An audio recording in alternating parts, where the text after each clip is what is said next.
There we go. Hey, welcome to the Fine Print, ladies and gentlemen. I'm your host, Caleb Teskey, and I've got another fantastic guest for you guys tonight.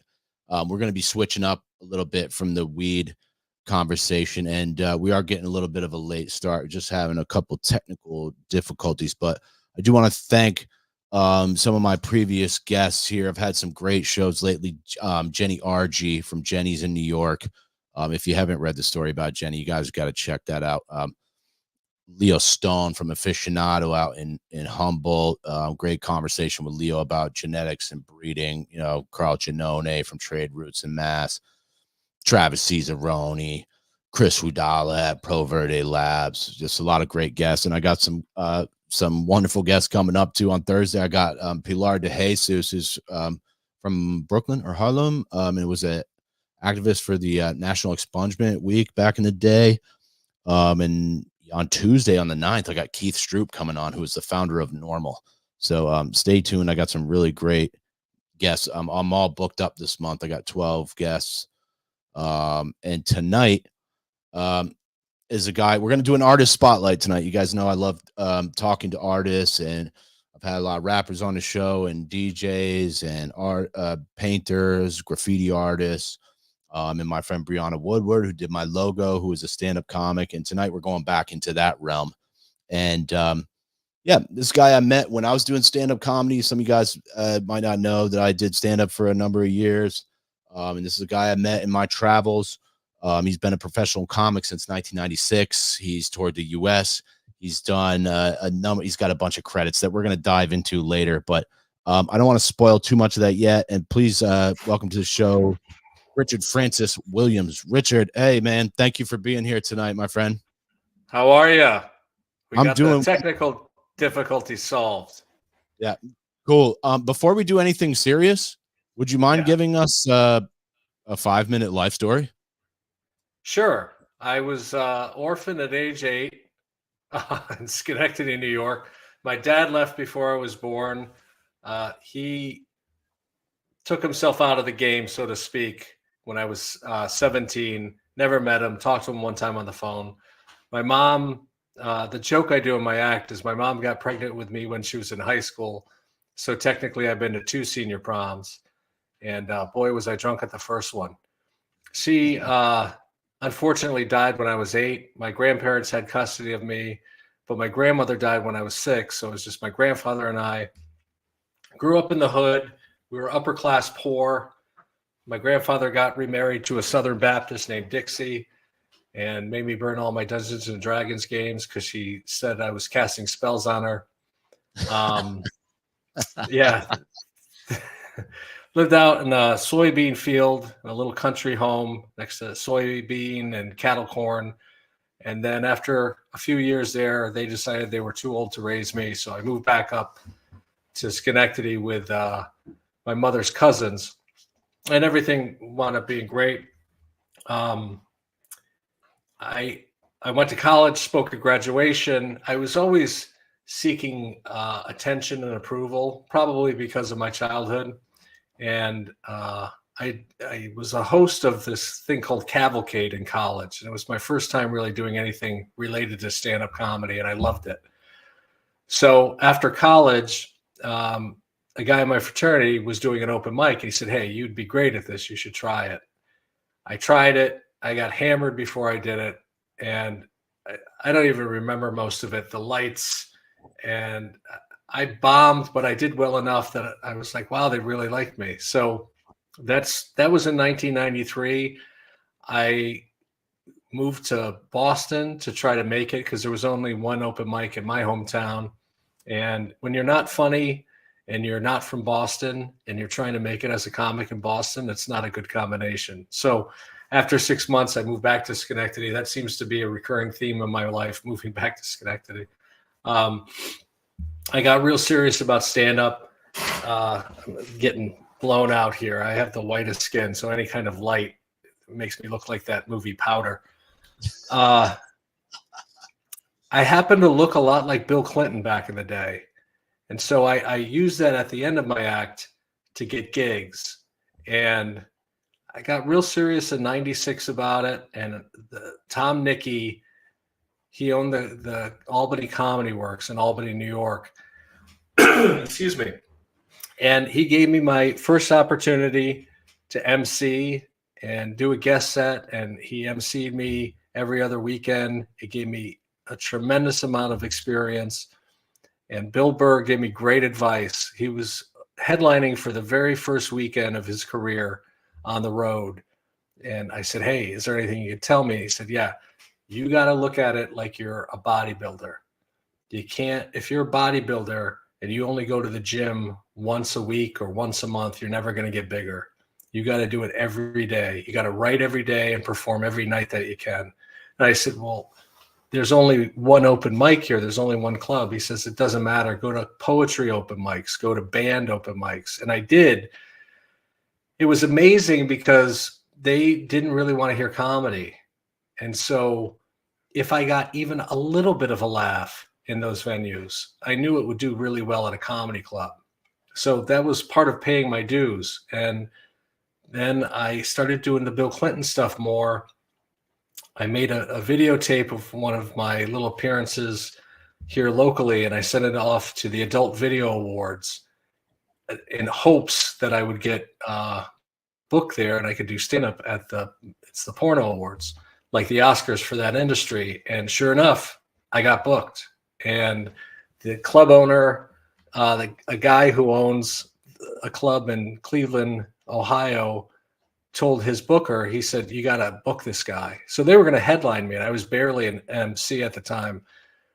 But from there, I got booked on the road for like 4 months, all these different clubs. I would travel in my car, and I got really good. I got on the Howard Stern show, Ricky Lake. This was all doing Clinton. And comics would tell me, you should just do Clinton. You could be a millionaire. But I was only 26, and I didn't want to be the Bill Clinton guy. I thought it was kind of a corny impression to do. And this is before Lewinsky. Clinton was obviously popular, but he blew up in 98. And it eventually got to the point where I quit my job. I was a headhunter for a computer company, making like $70,000 a year in the mid 90s, which was outrageous, especially for this area. It was like 25. So I could tell jokes for a living, and it worked out. And after about 2.5 to 3 years, I moved to Los Angeles and started showcasing, and I got a manager. I got hired for a website during the first .com bubble that burst. And then I got my first writing job on the Best Damn Sports Show, period, where I also got to perform. And I was working 5 days a week, writing and performing on the show that was like 2 hours a day, 5 nights a week. It was like The Tonight Show meets Saturday Night Live for sports, and got nominated for 2 Emmys, got fired from that job because I would always fight for better jokes to be in there. And eventually they got tired of that. And but still got hired to write Howie Long's Tough Guys, which was a Super Bowl special, for 7 years. Then I got hired by MTV, and I wrote for Date My Mom, Next, Exposed, and did a whole bunch of stuff in the meantime.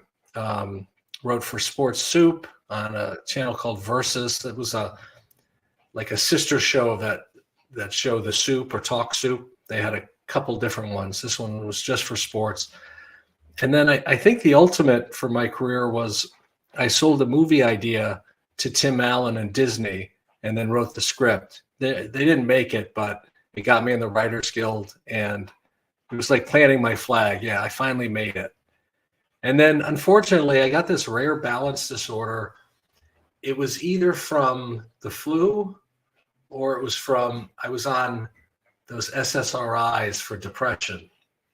I was on Zoloft, and I'm not giving any medical recommendations or anything, but I will tell you this: don't just stop them cold turkey if you're on them. I had massive panic attacks. I had the electric shocks through my brain. That stuff I definitely attribute to the Zoloft and just quitting it cold turkey. But I got this balance thing where it started with vertigo, and I thought I was having a stroke. I didn't know what the hell was going on. People usually get it when they go on a cruise ship. They come off, they feel like they're still in the ocean. So I've had that for probably 13 years now, maybe 15 years. And it drains me. I have difficulty communicating sometimes, cognitive issues. So I've been disabled for the last 13 years or on disability. And I moved back once again to my hometown of Schenectady so I can be close to my extended family, buy a house, and have some stability. Because even though I was writing on a show, it was nearly impossible. And they understand if you need to take a 20-minute nap underneath your cubicle when you're writing on a comedy show. They don't understand that in the corporate world. So I thought my options would be limited. And so I packed everything up and left. And that's kind of where I'm at. I still do stand-up. And I started a YouTube channel to help other comics called Secrets of Stand-Up Comedy. You can check it out. Oh, don't jump the gun on me yet, Rich. Oh, okay. I didn't know how far into 5 minutes I was. Yeah, come on. You don't know how far. I should have gave you the light. Yeah. So I want to back you up a little bit. You mentioned that maybe one of your friends in college had sort of pushed you into doing stand-up. I was curious if you had any previous, like, I remember the first stand-up I ever saw was George Carlin. My friend's mom left one of his specials on it was an HBO special back in, I must have been 12 years old. So I don't know, 1996, somewhere back there. And that was the first stand-up I was exposed to. And I was too young to really understand exactly what he was doing, but I knew immediately. I was like, I like this. And for sure, when I started doing stand-up, guys like George and Bill Hicks, and you mentioned Bill Burr, who's also been a big influence on me as well. Doug Stanhope, Louis C.K., some of the classics, Dave Chappelle. I was wondering if you had any influences, because we're kind of from different eras here. Yeah, I'm 53, and so I had a similar experience, but even prior to that, I learned the value of being funny growing up in the projects. So I lived in kind of the mid-level projects where it was single mothers and retired folks because I was with my grandfather. And the black kids would play something we called cracking. Other people, it's regional, people call it the dozens. It's basically making fun of each other. And I was the one white kid there late at night, sitting in the park, 9 years old, and they are just busting my balls. And I was like, I got to figure out how to do this. They were so funny. It was like being with probably 5 or 6 Patrice O'Neills, and they taught me, this is the way. And that helped me out so much because nobody messed with me really in middle school or high school because I was funny. And it was a great way to make friends when I was moving to Virginia Beach and then coming back. I went to 2 different high schools. So I stayed out of trouble because I was quick with a joke. As far as comics, yeah, George Carlin, HBO was kind of like that dirty little thing you could sneak and watch a bit when you're a kid. And seeing Carlin, Richard Pryor. I remember when I was young, I loved Eddie Murphy, but I was mad that people didn't recognize how much of an influence Richard Pryor was. And that's a weird thought to have when you're 14. So I was into the history of it as well. And I used to buy they would come out in cassettes, all the different specials, Sam Kinison, Bill Hicks. I remember Billy Crystal had one that I thought was hilarious. And Dennis Miller. Yeah, there were a lot. And they were all distinct. That was the thing that was so great about both stand-up and rap music in the late 80s, going into the 90s. Everybody was different from each other. Now it seems like there's so many that are the same. It's hard to differentiate them. And I was going to sort of get to that later, but since you mentioned it, and especially as it pertains to hip hop, I'm a big hip hop fan, but it does seem like nowadays a lot of it, this like kind of mumble rap and these trap beats, it kind of sounds like cookie cutter stuff. where people are not really uniquely defining their styles. And yeah, I think that's an astute observation, man, for sure. Sorry, I keep doing that, so my face isn't washed out. Yeah, I think that's the corporate influence, at least for music. In the 70s, there were singer-songwriters. That was the big wave, because prior to that, there were songwriters and then performers. And there were a few that wrote their own songs, but we had this whole burst of creativity in the 70s. And that's when stand-up really started going into more confessional or observational. It wasn't the standard street joke type of material. And then when corporations take over, they are trying to maximize profit. Oh, this is selling. Okay, we have to have 5 more versions of this. So it's why we have all these Marvel movies and sequels and making movies out of board games. It's because there's a built-in audience there. So they want to minimize their risk. It's like that scene from Goodfellas at the end when they talked about how the mafia was kicked out of Las Vegas, and then the corporations took over and they knocked down the Flamingo and all those old casinos. And now all the casinos are kind of alike, even though they may look different on the outside. And I've read some great books on that too. I do want to I want to dive into a little bit of your resume.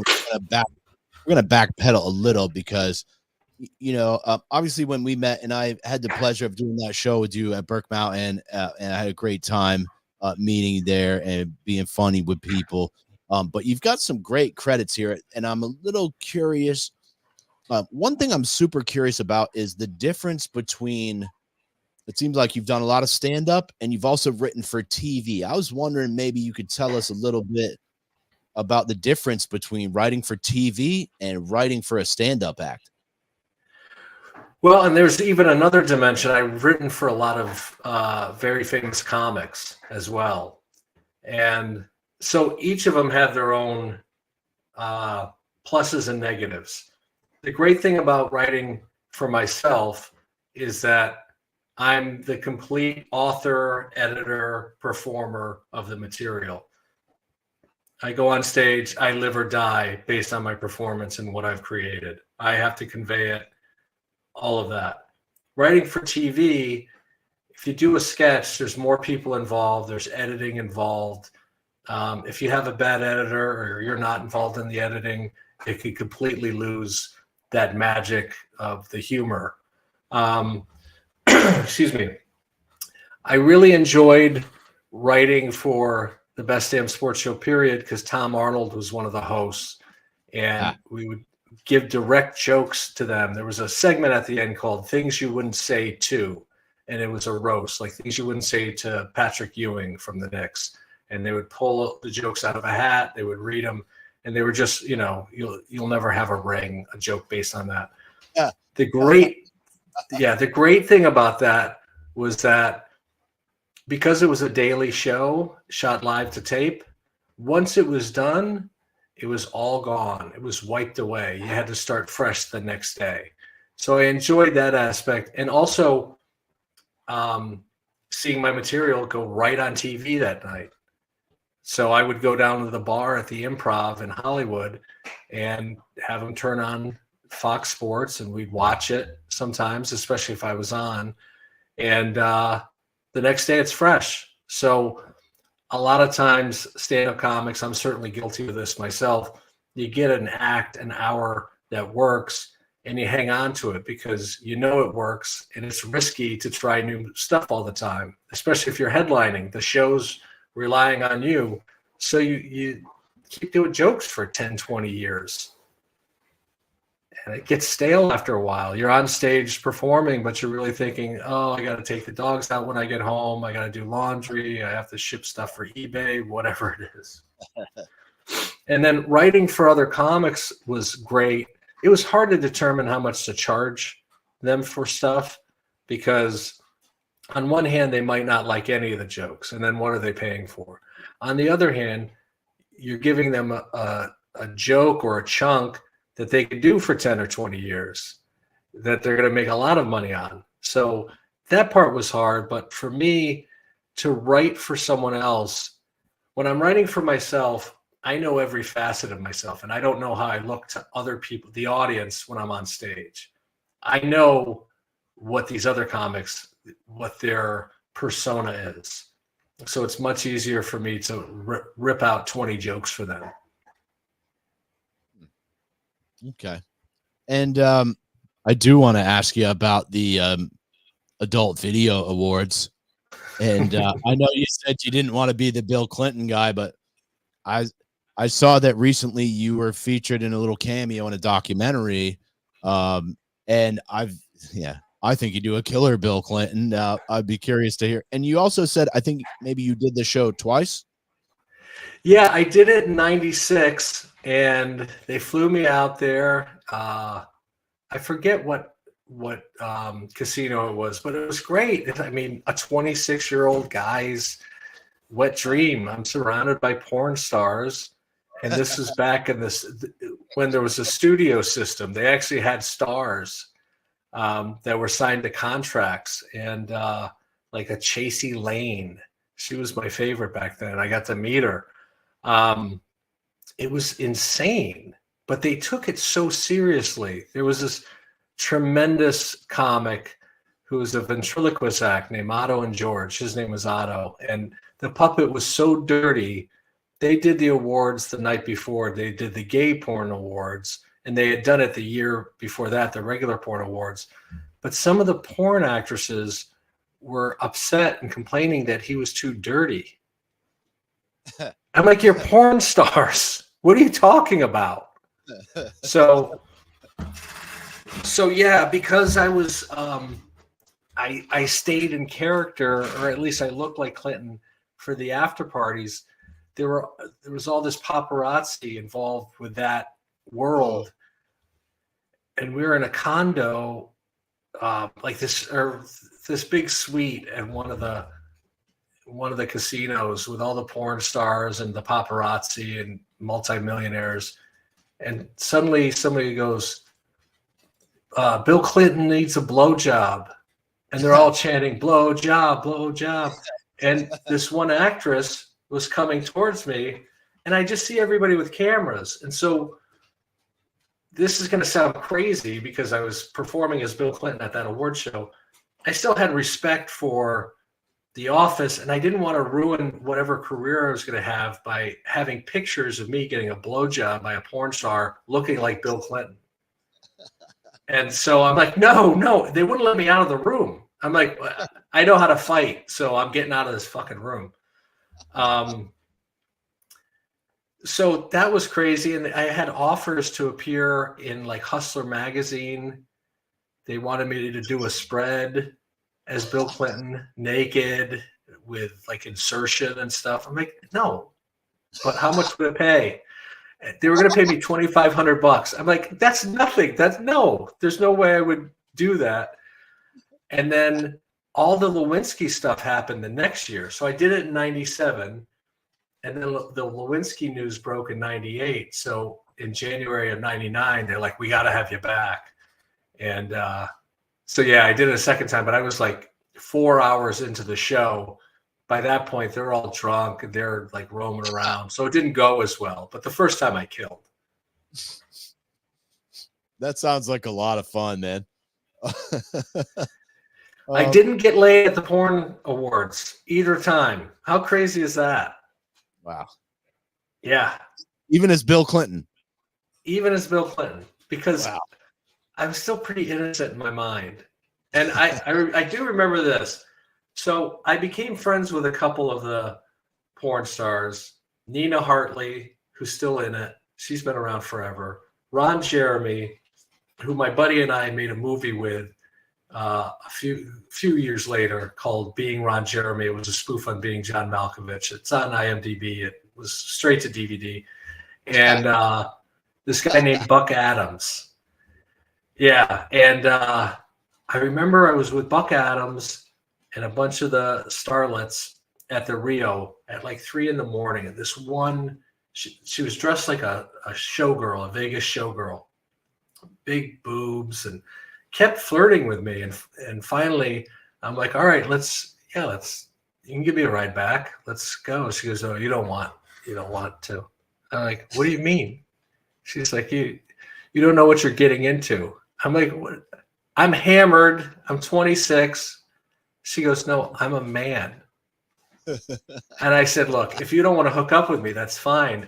She pulled her bikini bottom to the side and a testicle fell out. And I was like, what? I was so naive. This is before, transgenderism was, very popular like it is in our culture now.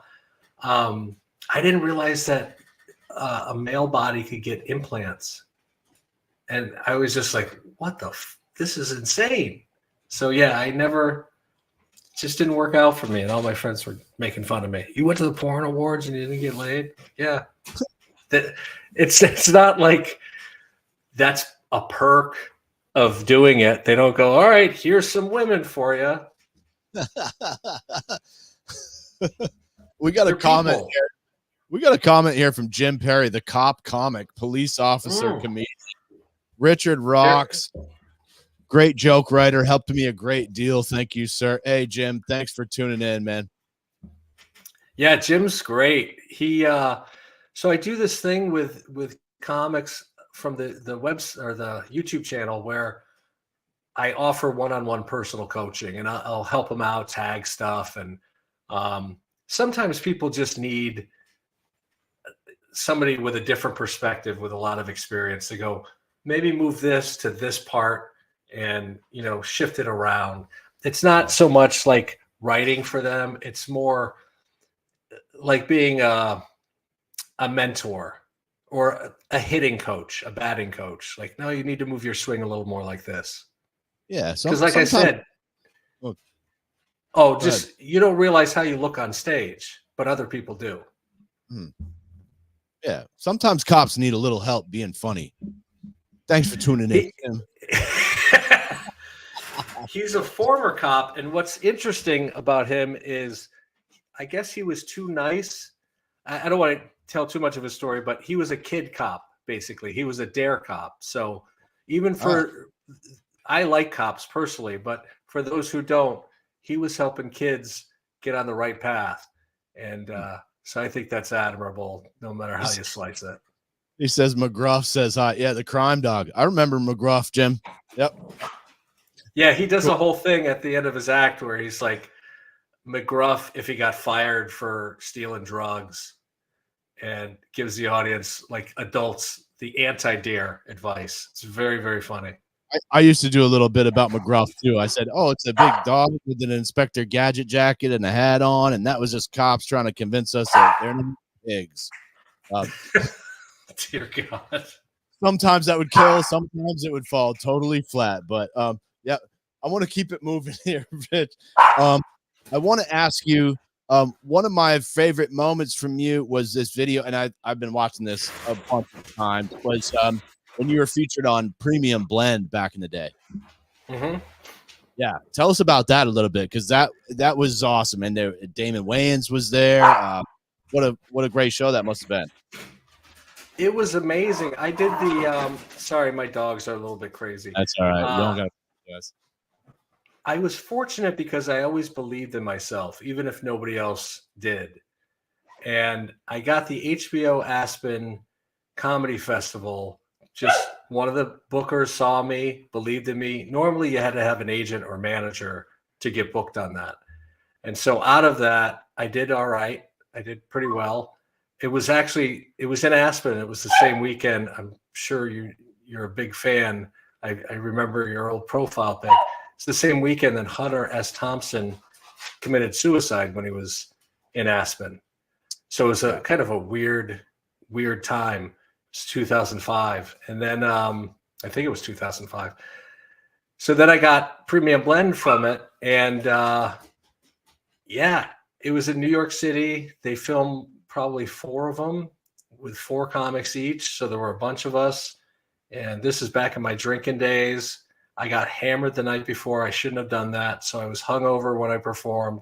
But I had a couple beers to loosen me up. And it went really well. But here's the sad thing about it. So Comedy Central used to have it on their website.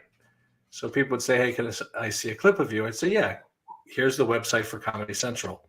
Well, at some point about 8 years ago, they took a lot of that stuff down. And so when I searched my name, that would usually lead me to the link, it said, are you sure Rich Williams is a comedian? And I said, no, I'm not sure now. I'm questioning everything. Well, that's rude. Yeah. So like, what's that like? It looked like a big theater, a lot of people there. I imagine between your first show and doing a show of that scale, like this was always one thing that kind of scared me. You know, I've done a lot of small shows, I do very well, but then when you put me in front of a big audience, it feels very different. It feels like kind of scary, you know, and it gave me, and I already have stage fright to begin with, but when you put me in front of that many people, it's like, oh fuck, if I bomb now, all of these people are going to see it instead of the 10 other schmucks that were at the open mic or whatever it is. You know, how do you feel about performing in front of different size crowds? Well, I've done as many as maybe 5 to 8,000. I was the warm-up comic for the first 5 seasons of Last Comic Standing. So I would go out, do stand-up, get them laughing, so they were already primed for the comics to come out and compete. I knew pretty early on that a crowd that size is ultimately way easier than a small crowd. And here's why. So let's say there's 4,000 people in the audience. Only half of them like you. That's 2,000 people laughing. It sounds like everyone's laughing. If you're in a room with 20 people and only half of them like you, that's 10 people laughing. It sounds like nobody's laughing. So because laughter is also infectious, when somebody's laughing, that makes you laugh. It's easy if you start getting them on a roll, that half of that 2,000 will get the other 2,000 laughing at parts. Excellent perspective there. I do want to ask you also about, and this might be kind of a cheesy question, but I'd like to ask you about the best show you ever did and the worst show you ever did. The worst show sticks out in my mind. There's so many of them, it's hard to even to think about them. One of the worst shows, I was working a 2-person show with a local legend from my area named Steve Van Zandt. He had been on the Gong Show. He had his own club in Lake George. He gave me a lot of opportunities as well. We got booked in the Catskills, and the Catskills used to be a big thing, especially for comedy. But the Catskills is not the Catskills anymore. It might be now, I don't know. But it was this beautiful theater. We both go in there, and before you walk into the theater, there's a few booths, and it's like a little restaurant. And there was 2 couples, an older couple, nice kind of Midwestern looking people, and I think their daughter and her fiance or husband or boyfriend. They're just sitting there eating. I walk into the showroom. It's completely empty. Those 4 people at the booth are the only ones who paid for tickets. I'm looking at Steve. I'm like, well, what the hell is this? And he wasn't in charge of it. The owner said, I thought they were going to cancel the show. He goes, no, we're paying you. Perform for them. So we both, I went up first and I'm performing to a booth. 2 here, 2 here. And I'm like trying to tell jokes. And I used to have some props back then. I did this thing where I would say I was the best ventriloquist in the world. And it was just an Ernie little kid's doll from Bert and Ernie that I cut the head off. And I put a tape recorder in there with googly eyes. And I would say my line, then I would press play on his line, and it was sped up.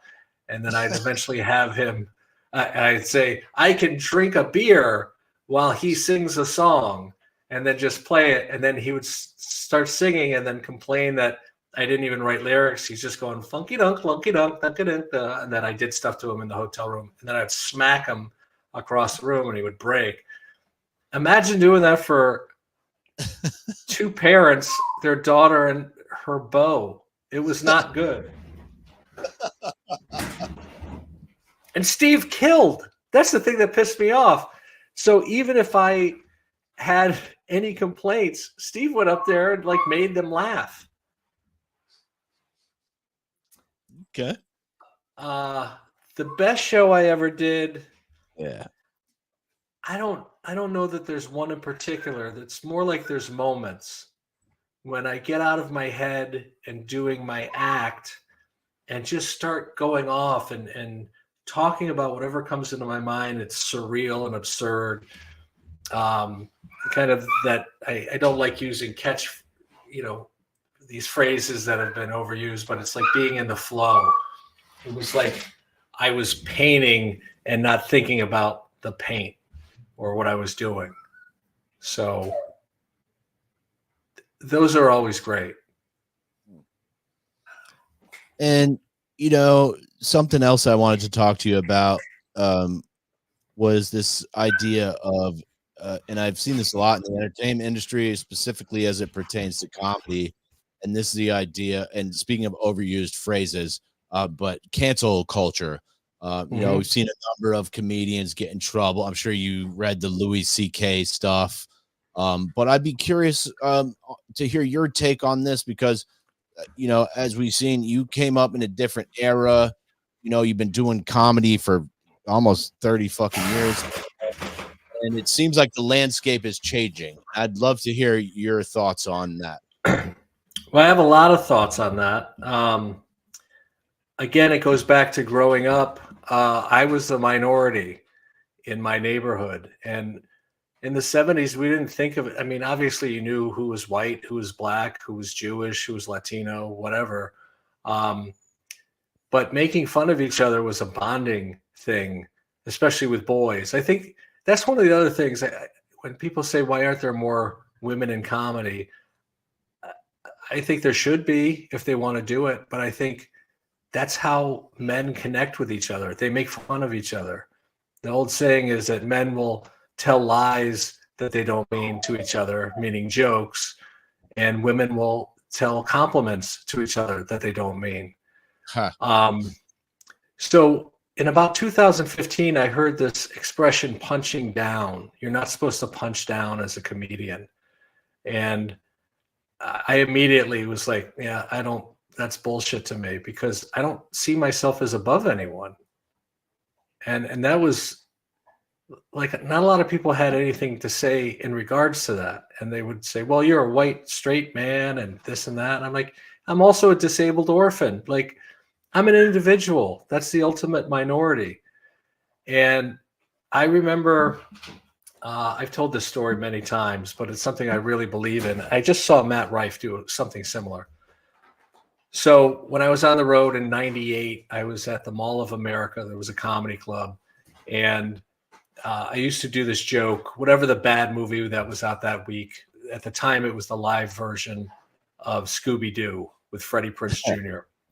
And the joke was, yeah, I just saw that. It was so bad, Christopher Reeve walked out halfway through. For the younger people who don't know, Christopher Reeve was in a wheelchair from a horse riding accident. And then I would go on to say, oh, you guys don't like that because he's in a wheelchair and he's raising money so kids can walk again. And I would say, bullshit. He's raising money so he can walk again. He's not a hero. Do you think when they come out with a cure, he's going to let any kids go in front of him? No, he's going to be mowing them down with that wheelchair with a cape on. I'm fucking Superman.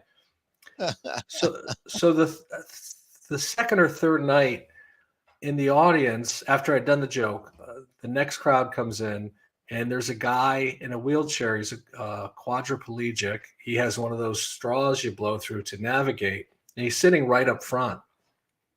The headliner, because I was featuring on the road mainly, the headliner, the staff, I think maybe even the manager, they're all like, you're not going to do that joke tonight, right? I go, yes, I'm going to do the joke. I'm not saying anything. I'm not making fun of people being in a wheelchair.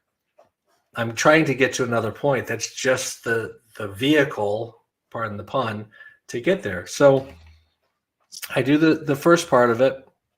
The whole crowd's quiet. And they're all looking at him. I go, yeah, see, now you're all afraid to laugh because this guy here is in a wheelchair. He's having the time of his life. He's got the best seat in the house. What did that cost? 20, 30 grand? And they like started laughing, but then they caught themselves. And I did a few more jokes in his direction to him. And after the show, it was the most amazing. This is probably my favorite show. He came up to me and he said, "Hey, I want to thank you." I'm like, "For what?" He said, "You treated me like a human being." He said, "Comedy is one of my favorite things to listen to go out and see live. And when I come to shows, the comics won't even look in my direction.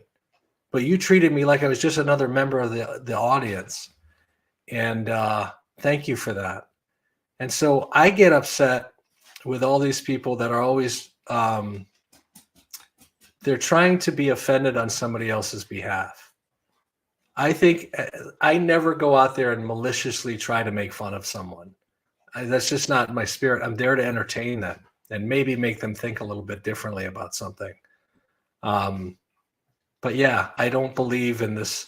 If it used to be the Christian right that was doing it, where we have to put warning labels on lyrics and all that. And the answer to that was always, if you don't like it, don't listen to it. And I agree, there's a different things when it comes to children. Yes, you can segregate that stuff out. But as far as adults, you should be able to say whatever you want, even if it's offensive to some people. Just because people are offended doesn't mean I'm offensive. Yeah, and I think I heard some comments from like Kurt Metzger saying something very similar about punching down. He's like, "What do you think? You're better than people?" It's like punching down indicates that, like, hey, I'm on top of the pyramid. So yeah, that really resonated with me. Yeah.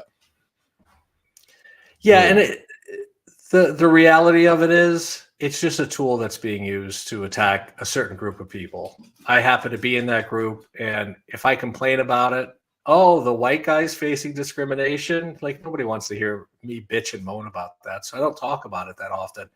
But yeah, it's if I'm viewed as the oppressor, and you know, I'll just use a political figure. Nothing against her or whatever, but AOC, she's oppressed because she's a Latina woman. No, she's a Congress member. I'm just a guy with a microphone trying to get stage time. She's way above me in terms of power. I don't have any power. I had a kid here in Vermont one time tell me I wasn't supposed to make fun of Hillary Clinton because she was a woman. I was like, "Excuse me, like, this is royalty we're talking about. That's who you're supposed to be making fun of." Yeah, they forget the whole speak truth to power shit that they were always going on about. It's funny how people's morality and their values change depending on what they want to have happen. That's what I don't like. If you have a principle, stay true to the principle. But if you have no principles, just make it up as you go along. Yeah. And eventually falls in on itself. I think people have gotten so tired of cancel culture that they now make fun of comics who are saying they've been canceled. Like, it's come that full circle. Look what happened with Shane Gillis. I mean, they tried to kick him off SNL and it launched his entire fucking career. It seems like that just made him a lot more famous. It did. But if he wasn't resilient, it could have destroyed him. Oh. And for every Shane Gillis, there's probably about 100 open mic comics who there was this big influx of what they used to call social justice warriors going into stand-up and open mics, and they started tone policing and policing people's language and what you could talk about, what was problematic and all that shit. And if you were a local comic and that happened in your scene, nobody cared because you weren't famous enough to go on Joe Rogan and talk about it. Are you talking about Gillis? Right? Yeah. No, but you're a good example. And I don't want to bring up your personal business, but I mean, Shane Gillis was established. He had other avenues, and he went on Joe Rogan. It was a big enough story. But there's plenty of people that weren't famous that were, an accusation was made, and you just have to believe it. Depending on what the person looks like, you have to believe the allegation. It's fucking crazy. It's contrary to everything we believe in this country, or at least used to believe. And especially in terms of stand-up, like this has been kind of sold as the last bastion of free speech. And to see that kind of tone policing, to me, just kind of maybe indicates, coming back to your earlier point where you said everything kind of sounds the same now. Maybe it's kind of like, funneling everything into that same box where it's just kind of cookie cutter and don't go outside these lines. And it's just, a lot of the specials I've seen coming out recently have felt kind of bland, in my opinion. Mm-hmm. Yeah, there was a time, and I think it's kind of petering out now, but where comics would go up and they would think they're, again, speaking truth to power, attacking Trump. Like, no, pretty much everybody in the media and more than half of America was against Trump at that time. You're not taking on something.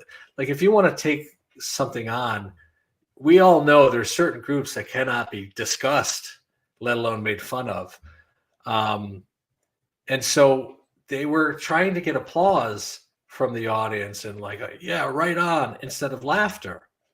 And then now there's this whole other group of comics that are saying they're being edgy for edgy's sake, saying, oh, cancel me. Like, that's become boring as well.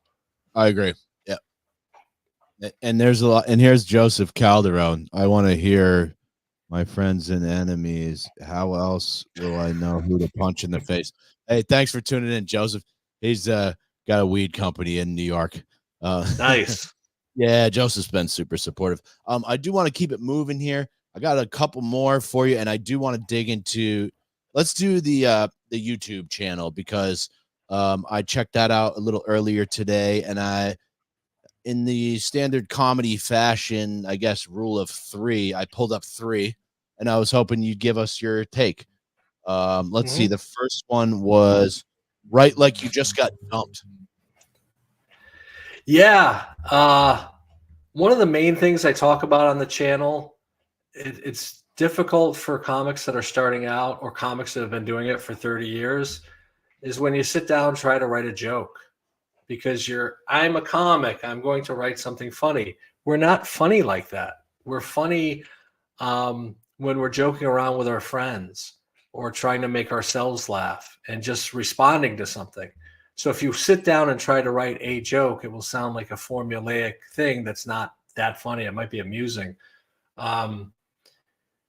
I realized I went through a bad breakup in 2015, and I don't like sitting down and writing jokes because it's tedious to me. I like having them done, but so I would half-ass it sometimes. But I tell you what, the emails I wrote my ex, I would spend an hour on a sentence. I would go through and get thesaurus.com up to find the exact piercing word that would really cut through.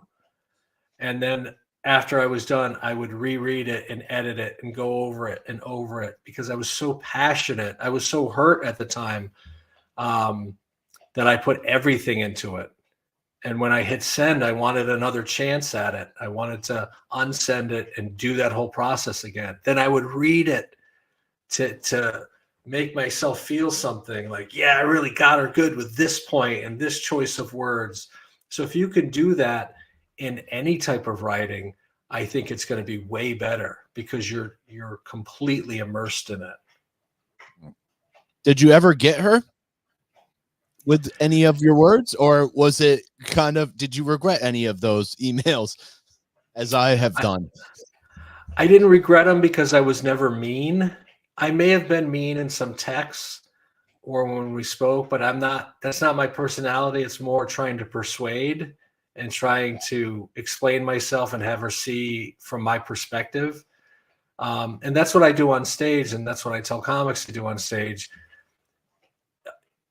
Set up your premise as if it's an argument you're making, like you're an attorney, And then all the things you say after that are punchlines to support that premise. And so my premise may have been, you were worried about me, following pretty women on Instagram. But what you failed to realize was that had nothing to do with our relationship. You were doing the same thing too. And you were the most beautiful woman I'd ever laid eyes on. And so then, those were the types of arguments I would make with her. Never like, oh, you fucking bitch. Like I'm not that type of guy. I was for a minute. I've sent some regretful emails. The second one I want to ask you about is, let's see. And I asked you about that one because when I first started doing comedy, it was right after my fiance left me. And that was what I was like, well, fuck it. Like, got nothing to lose at this point. Might as well go for it. Right. The other one is cockiness versus confidence. Yeah, I think you need both.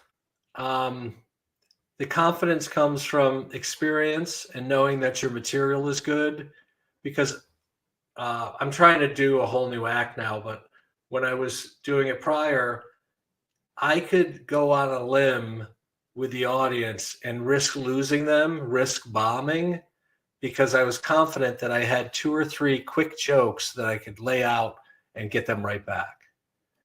So I was confident in that. But you also have to be cocky, because there's going to be some horrible nights. There's going to be a lot of rejection that you hear there's a lot of rejection in show business, but you don't realize how that's actually going to show up for you. So it's insane to think that I should quit a $70,000 a year job in the 90s in my hometown to tell jokes for a living. That's cocky. And it's not the type of arrogance where it's off-putting. It's more like, yeah, hey, this is my stage. This is the other thing I try to tell comics. Don't ask them if it's funny. That's what makes the audience uncomfortable.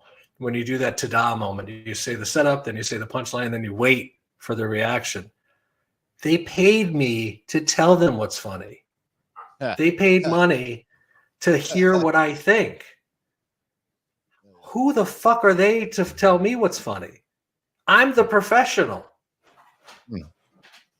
And sorry to cut you off, but I saw a video recently with Rick Rubin who was talking about stuff like that. When you're creating art that's for you as opposed to creating art that's for the audience. Yeah. If it doesn't, I could probably do a corporate show and make a lot of money, because I've written clean material, safe material for TV, but I can't do it personally because I feel like at any moment I would bomb because I don't believe in it. I'm not a Brian Regan where my mind works that way. I laugh at my favorite thing to do is make the audience, because laughter is involuntary. It's not something you can control, a real laugh. It's forced out of you. So I like making them laugh at something that then when it dawns on them what they're laughing about, they look around. I like to make people who dislike me laugh. Like, is this okay? Are we allowed to do this? Yeah. What? I love those uncomfortable laughs too. That's what it's all about. It's that tension and release and that sort of dance. It's like jazz music a little bit in that way, I think. I have a thing in my act where I talk about my parents dying and everybody in my family dying. I don't have any siblings. And I create so much tension that I try to see how long I can just be silent to make them uncomfortable. It's a personal joy that I get. And then I hit them with a punchline to release it. And then my favorite joke I've ever written is I go, you better laugh at that. I can make everybody in here die. All I have to do is love you enough. And it freaks them out. Not laughing isn't going to bring them back. Yes.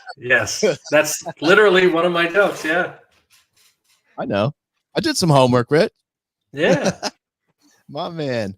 All right, cool. So I'm getting towards the end here, but I got one more for you. And this was something that I was really curious to hear about. And it was Rodney Dangerfield's brilliant method for trying out new jokes. Tell us about that a little bit. So Rodney bought his own club in New York City, and he actually used some writers. He was more of a throwback to the older style of stand-up, where before it became personal and confessional or observational, it was just jokes, straight jokes. And he would I have them all over the place here at my desk. He'd have index cards with stuff written on them. And on Sunday nights, this is what I remember, it may be slightly different. He would just go up at his club. He would read a joke off without any big performance, his Rodney Dangerfield style, and all that. He would just read it. And I'm sure he was performing to some degree, and he would gauge the reaction. So he would take the ones that, if they got some reaction, they would go in one pile. If they didn't get any reaction, they would go in another pile and thrown away or reworked. So a lot of comics will go on stage with a notebook, and they'll be looking down, and they don't think of the economy of movement. If you're turning and looking down at a stool, that's a bigger thing than just going like this and then saying the joke.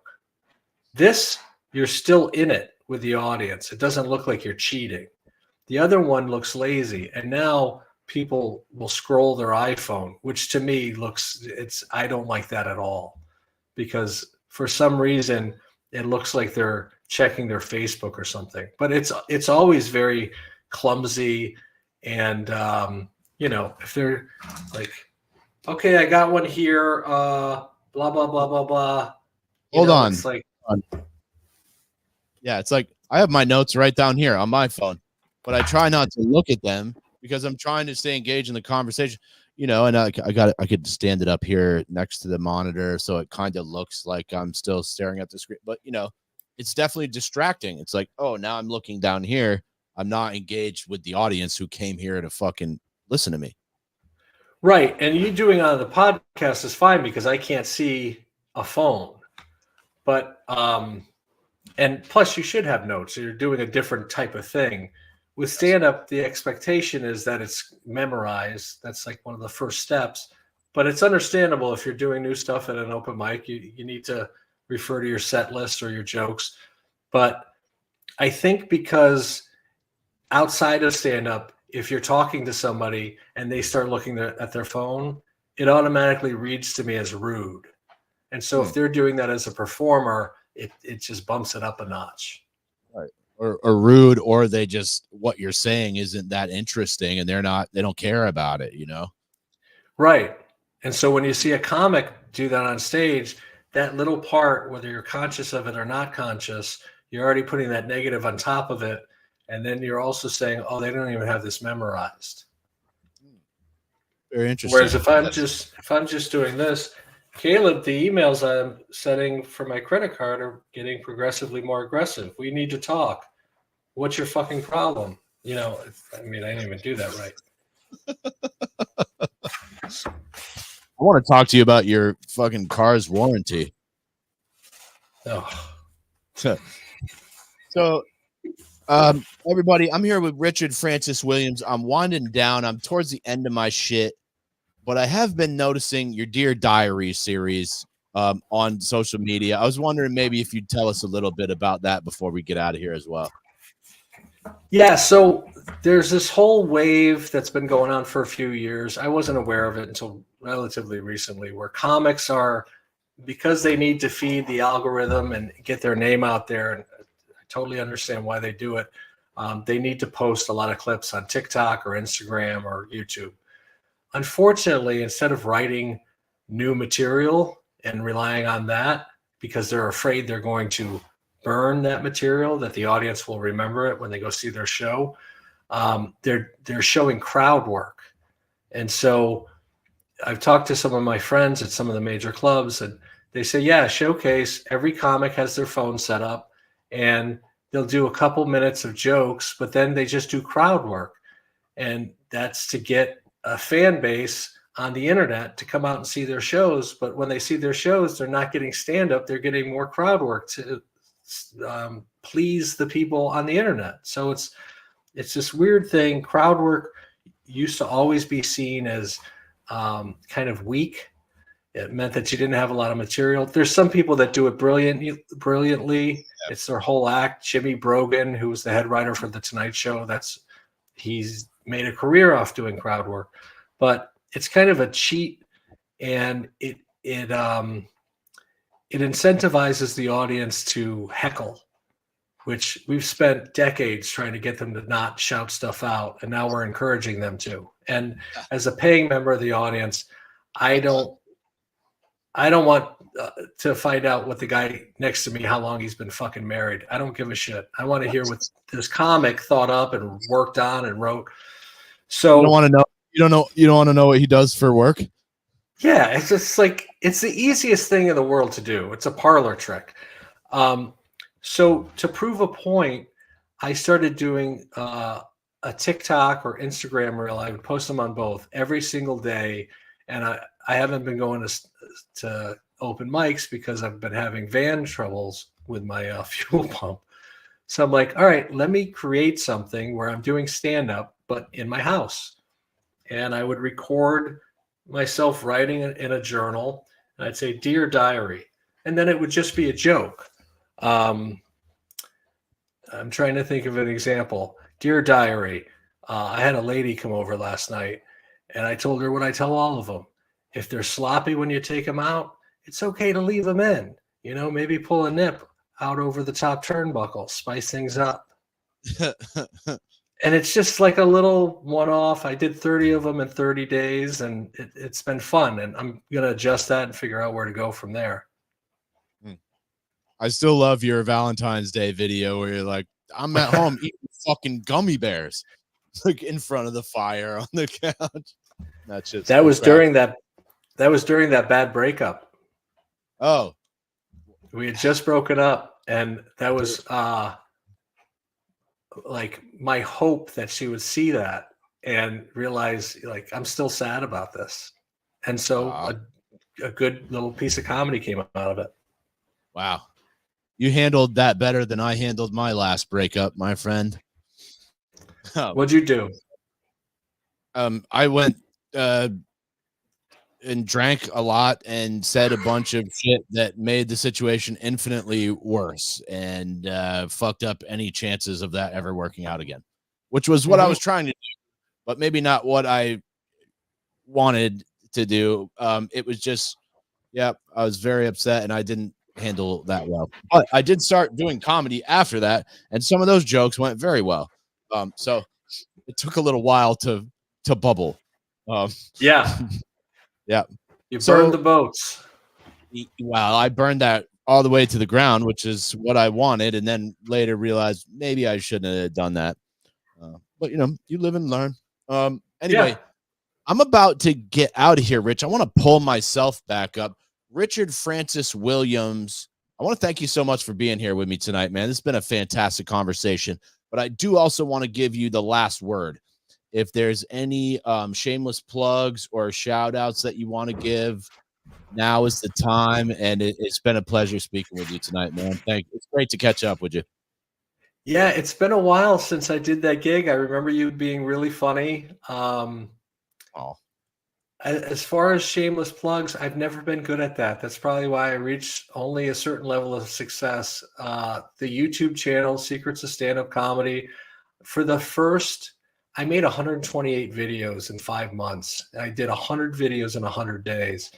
And for the first probably 70 videos, I wouldn't even ask people to subscribe because I got so burned out watching other people's videos.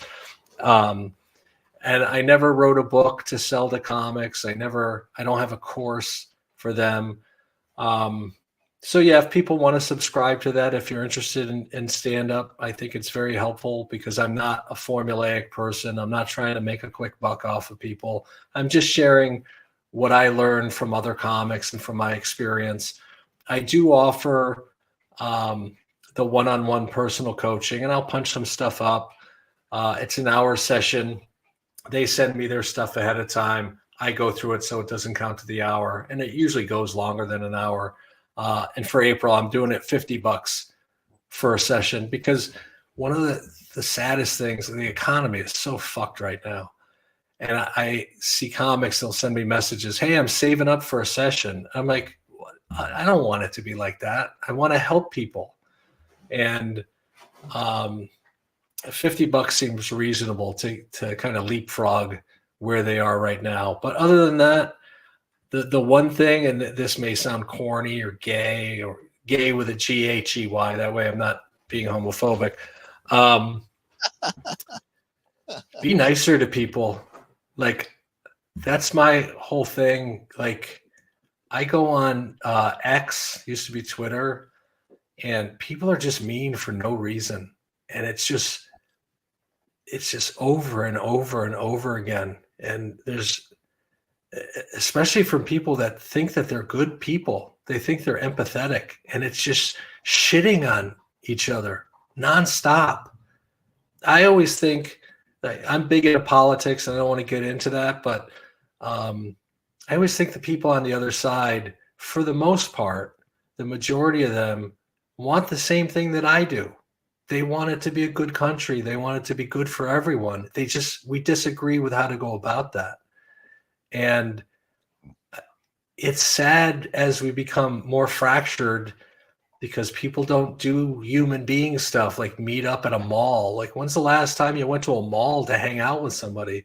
There's less and less real life interaction. So it's all online, and it's bringing out the worst in us. So I hope that people can have conversations like we did tonight. I mean, we're friends. It's a different type of thing, but yeah, just before you hit send on that tweet or a Facebook message, maybe consider not sending it. It looks like I froze. Son of a bitch. This is the deep state trying to keep this message from getting out here. Right at the end, your video did freeze there. Yeah, it's so funny. We worried about that in the beginning. Well, I don't know what to do about this, but I'm going to sign it off. Rich, I want to thank you again for being here. This seems like a good time to end it. It's been a pleasure speaking to you, my friend, and I will repost this everywhere tomorrow, but the video's fucked up, and that seems like a funny note to end on. And we both look pretty good in the pictures too, so word up for my guest, Richard Francis Williams, and please check out his YouTube channel, Secrets of Stand-Up Comedy. I'm your host, Caleb Teskey, and the devil's in the details, and the details are in the fine print. Peace, guys.